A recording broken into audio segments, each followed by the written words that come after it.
Welcome to my kitchen. This is the second in a series of introductions to Jewish history. I'd like to say something. All the men speakers don't have to worry what they're wearing, yeah? I've become this necklace thing.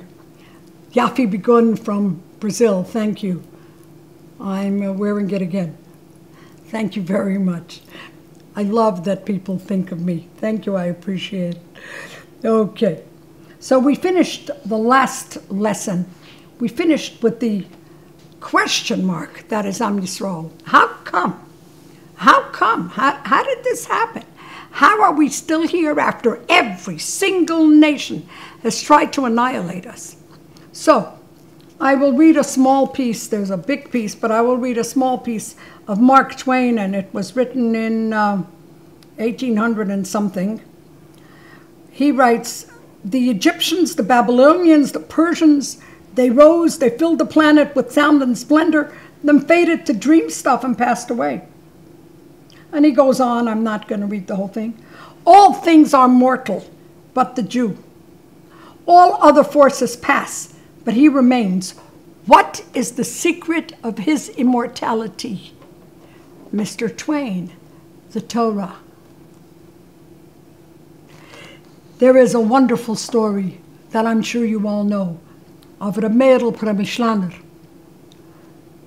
who would go to the mikveh down a very, very steep hill. And in the winter once, as he went down this hill, there were two people that didn't believe, what a misnagdim, whatever. And they wanted to see, how does he go down that hill? And he went down the hill and he was fine.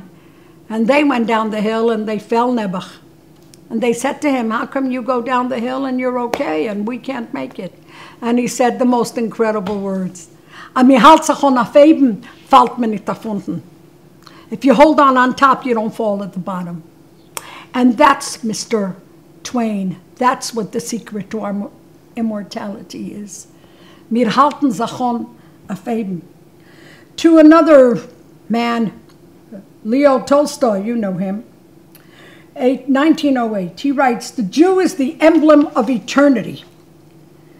He whom neither slaughter nor torture of thousands of years could destroy. He whom neither fire nor sword nor inquisition was able to wipe off the face of the earth. He was the first to produce the oracle of God.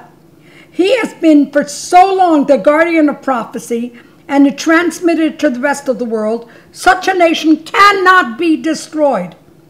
The Jew is everlasting as eternity itself." Did you ever hear of the book called Protocols of the Elders of Zion?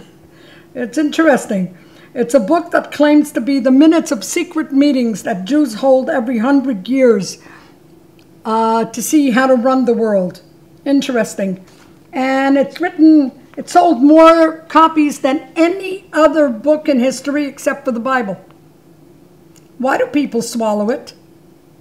People have hated blacks, people hated Orientals, but you can't find books called The Protocols of the Elders of Motown.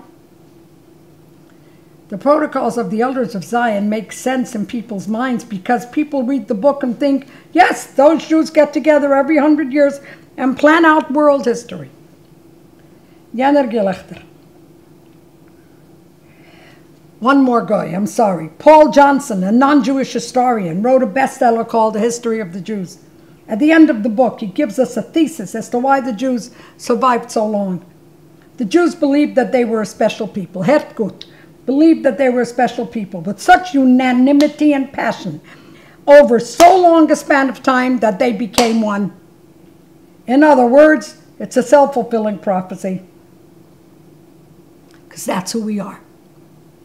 Because we're going to keep going, and we're going to keep growing, and we're going to keep doing what we're supposed to, because that's what Hashem wants, and that's why we're here. The Eibishter wanted a place for him to dwell there. We are doing it for him. We are building him, but we have to hurry up. We have to bring Mashiach. I mean, how much time do we have to keep doing this? Let's get it straight, let's get it right, and let's do it. And just because we believe in something doesn't mean it's going to happen if we don't work. Just because if I want to be a doctor, believing that I'm a doctor, is that going to make me a doctor? Of course not. You have to work. To make a dira b'tachtenim, dachman horabin. We have to work. And once that's done, at any second, will be the coming of Mashiach. Thank you. See you next class. B'virchas Mashiach now.